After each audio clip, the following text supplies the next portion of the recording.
Bonjour à tous et bienvenue dans cette nouvelle vidéo d'Edulis Formation. Aujourd'hui, nous allons parler de la réflexologie occidentale avec la méthode Fitzgerald.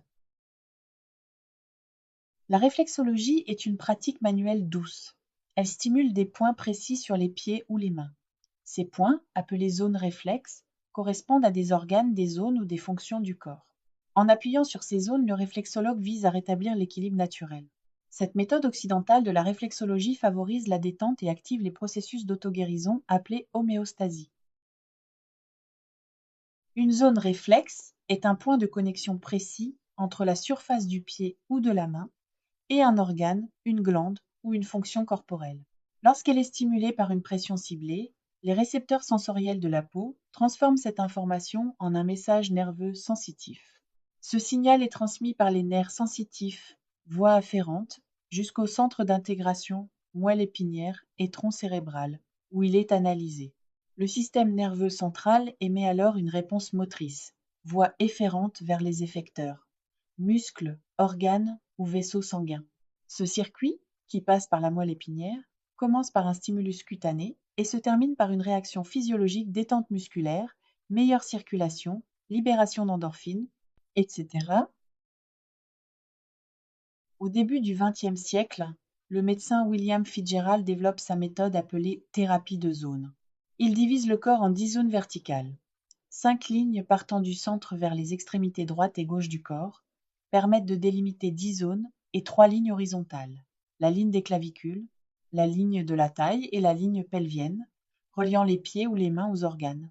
Chaque zone correspond à une partie spécifique du corps. En massant ces zones, on agit sur les tensions et les blocages. Cette approche est à l'origine de la réflexologie moderne. Les pieds reflètent le corps en miniature.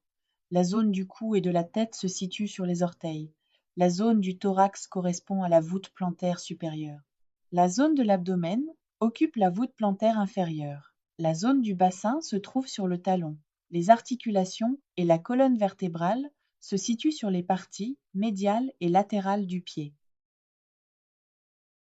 Les organes asymétriques sont représentés sur un seul pied ou une seule main.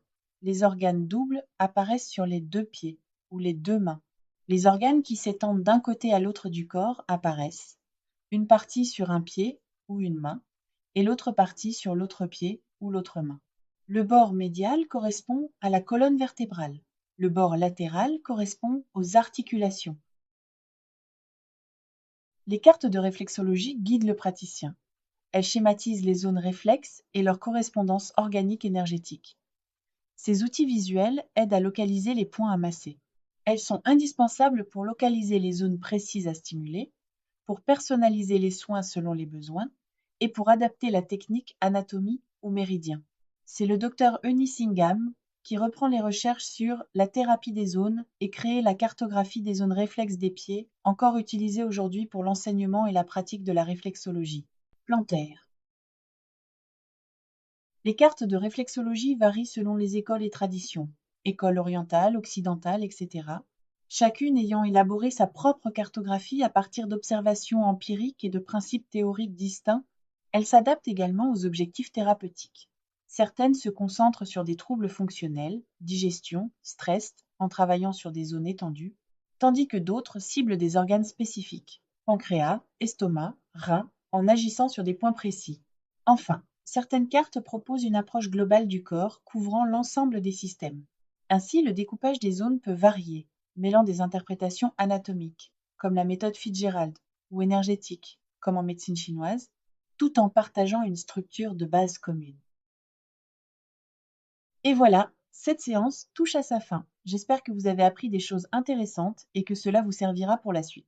Si vous souhaitez traiter un sujet particulier, faites-nous le savoir par un petit commentaire. Merci, à bientôt.